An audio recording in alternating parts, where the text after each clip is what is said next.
Every serious entrepreneur needs to have a well thought out business plan. Lenders and investors want to see that you have what it takes for your business to be successful, not just today, but 1 year from now, 3 years from now, and beyond. A business plan is where you tell your business's story and communicate how you plan to make money. You might feel intimidated by stories you've heard of business owners having to put together 100-page plus business plans, but you don't have to worry. I'm Priyanka Prakash, small business expert and senior staff writer at Fundera. Putting together a business plan is actually easier than you think. I'm going to cover the 8 essential parts of a good business plan, including examples for each part. And at the end, I'll include some bonus formatting tips for your business plan, so you'll be ready to go. Let's start with the 8 key sections of a business plan. Section number 1 is the executive summary. The executive summary is the opening section of your business plan. You might be tempted to overlook this section because it contains mostly identifying information about your business. But think of this section as the introduction, the hook, if you will, to your business plan. If this part isn't compelling and well written, lenders and investors won't be able to get past it to the juicier parts. Your executive summary should contain the following information: your business's name and locations, your mission statement, an overview of your products and services, and the goal of this business plan, such as applying for a business loan or applying for seed funding from investors. Here's a great example of an executive summary from a coffee shop business plan taken from bplans.com. Right away, this executive summary tells you the key success factors for this business: the best coffee around, plus free books to read with that cup of joe. Make sure you highlight your business's main success points right away, but be concise in your executive summary. There will be plenty of opportunity in future sections to provide more detail.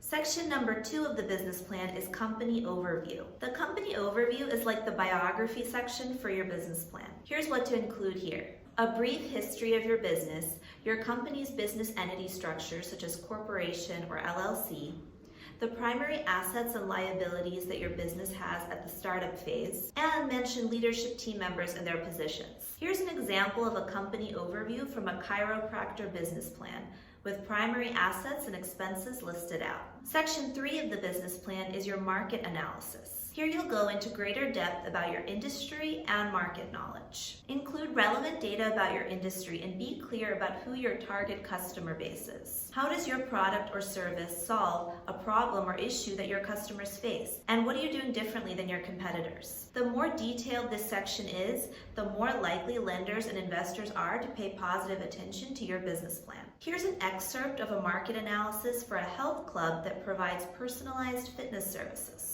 In just a couple of paragraphs, this business plan tells you what's typical in the fitness industry and how this business will do things differently by providing personalized services for their customers. Make sure you use this section of your business plan as an opportunity to let your company's competitive advantages shine. Section 4 of your business plan is organization and management team.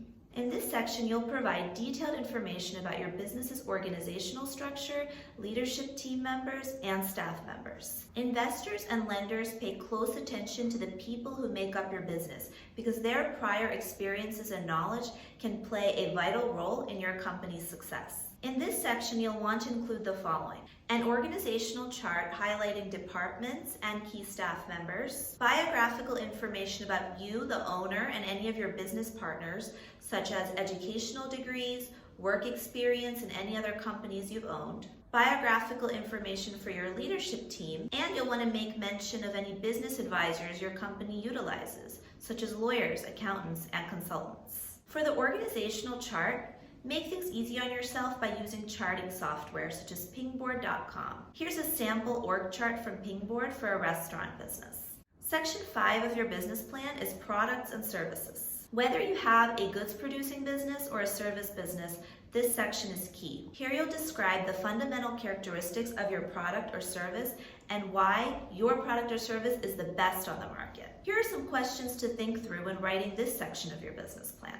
What problem does your good or service solve? What benefits does your good or service provide? How does your good or service differ from what competitors are offering? What's the product life cycle from manufacture all the way through to distribution? You should also mention any patent, trademark, or copyright potential for your products and services. Here's a sample products and services section for a bridal shop that rents bridesmaids' gowns and bridal accessories. Notice how they've highlighted the competitive advantage of being able to rent rather than buy bridesmaids' dresses and bridal accessories.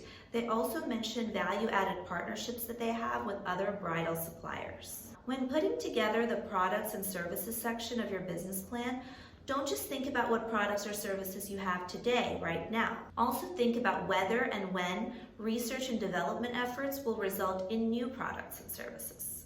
Section 6 of your business plan is strategy and implementation. In this portion of your business plan, you'll lay out exactly how you plan to execute on the goals that you mentioned in your company overview. In this section, you should provide a clear summary of your sales and marketing plan. Some of the things you should include are a description of your promotional strategies, details about pricing, promotions, and distribution channels, a timeline for getting your product or service market ready, sources of labor and employee responsibilities, and your business's operating hours at each facility or location. Here's the strategy and implementation excerpt from an advertising agency's business plan. Notice just how specific this business plan gets about the agency's customer acquisition strategy. This is the granular level of detail that you'll want to include in your own business plan. You'll also want to explain how you came up with any sales or customer acquisition estimates. Section 7 of your business plan is financial projections. If I had to pick out the most important part of a business plan, financial projections would be it. In this section, you make an educated estimate of your company's expenses, revenues, and profit for the next 3 to 5 years. Lenders and investors often base the size of their financial commitments from these numbers, so it's really important to spend extra time on this section of your business plan. If you already have a business, making these projections is easier because you have historical record of financial statements to rely on. However, if you have a new business, you'll need to rely on industry estimates and competitor information to put this part of your plan together. It also helps to bring in an accountant to assist you with this section of your business plan. Take a look at this financial projections chart from a children's website business plan.